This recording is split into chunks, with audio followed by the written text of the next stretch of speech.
Алавитская ночь опустилась на Сирию, после того, как в результате даже не одного, а нескольких военных переворотов к власти пришел сын того самого Сулеймана, Хафиз. Все эти перевороты являлись ступенями, по которым малоизвестный командир эскадрильи истребителей сирийских ВВС, работая локтями и коленками, карабкался к пантеону арабских диктаторов, расплодившихся на руинах низвергнутого с высот былого величия исламского халифата. Едва взобравшись на трон, Асад объявил себя генеральным секретарем правящей партии Баас и единоличным правителем Сирии.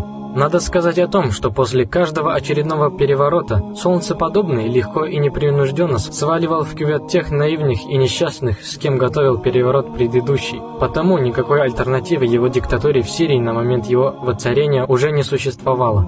Деспотия Дамасского льва являла собой точную копию остальных восточных деспотий того времени и была заражена абсолютно теми же социальными миазмами и пороками.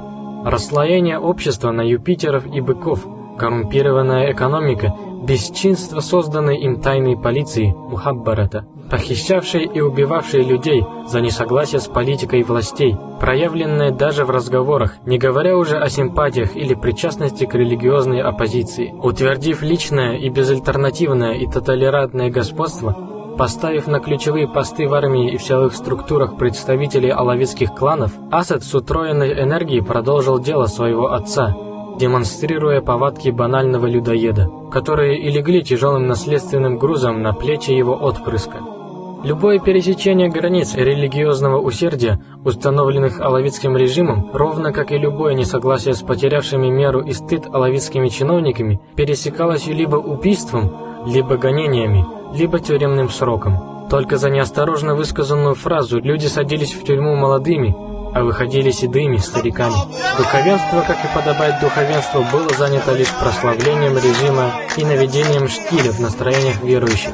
Но надо сказать, что и сирийский народ на любовь своего правителя отвечал взаимностью, отстреливая бааситов и алавитов как главных проводников политики режима, его пособников и стукачей. Кульминация его злодеяний пришлась на февраль 1982 года, когда веренные ему подразделения Национальной гвардии, целиком состоящие из алавитов, совершили массовое убийство суннитского населения, восставшем против его диктатуры в городе Хама.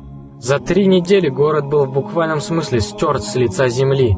По разным оценкам, только в Хаме было убито около 40 тысяч человек.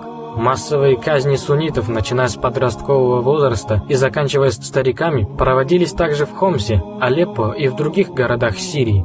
Сжимая тиски репрессий, Асад проводил в жизнь антиисламский проект арабского национал-социализма, идея которого была активно поддержана советским атеистическим режимом СССР, рассчитывавшим использовать арабских националистов против Израиля в рамках холодной войны с западными странами. Однако воинственные и непримиримые в войне с собственными народами арабские диктаторы быстро раскисали и сдавали позиции в войне против евреев. Результатом их политики стало то, что Израиль получил еще больше территорий и укрепил свои позиции в регионе. Они же продолжали зазывать мусульман под разноцветные тряпки, розданные им их европейскими хозяевами, как и продолжают до сих пор.